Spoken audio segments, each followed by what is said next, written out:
4.47. Because the batteries are high quality, their voltage and amperage are 4.20, which isn't bad. They're all over 4 volts. We took a look. Simply removing the label here with a knife or spatula will be enough. Don't tear the label. You can stick it back on later. Yes, there are 4 screws protruding from under the labels. By unscrewing the 4 screws, we can access the inside of our battery. Here are the batteries, which you can easily see coming out in groups of 4. We'll pay attention to their positive and negative signals and their orientation, because if you connect them in reverse, the battery won't work. You could also damage the circuit board here if you connect them in reverse. I've disassembled our circuit. We'll need to remove the components in these areas and rewire them. We'll disconnect our cables. We'll attach them to the other batteries because we'll also pay attention to the connections at the bottom. We'll also pay attention to the connections at the top. As you can see, the batteries are connected in series. The negative leads come down again. This gives us 2 terminals, positive and negative, 1 positive and 1 negative. We'll connect these terminals to our BMS circuits. At the bottom, we'll attach the cables and the cables coming from there. We'll finish the process. We'll place them inside this mold here and we'll first weld the wires from the back.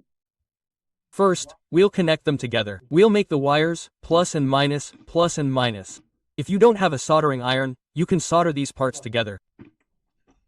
We've made the negative-positive connection. Then, we'll connect the other terminals in the same way, plus and minus. After making the negative plus-minus connection, we move on to the front. Making mistakes here can damage the batteries. Be very careful. First, we'll install this frame. We'll remove the positive and negative terminals. Then, we'll connect the positive and negative terminals of the other battery. So, we'll connect these 2 together. The remaining negative and positive terminals will be our output terminals. We need to be careful with this. Then we'll cut off the positive. Now, after this connection is complete, let's cut off the excess. Our connection is ready. All that's left are the output terminals of our terminals. We'll remove the positive from here and the negative from here. When removing these pins, we need to calculate the pins that will be connected to these sections. We've already removed the material. We can use the material we removed here. We need to align these pins with the holes on this board. This is our negative terminal. Looking at the board itself, it's already marked as negative and positive. Our connections are ready. 3 pins come out of this section, just as we did before. A positive, a negative, and a common pin come out here.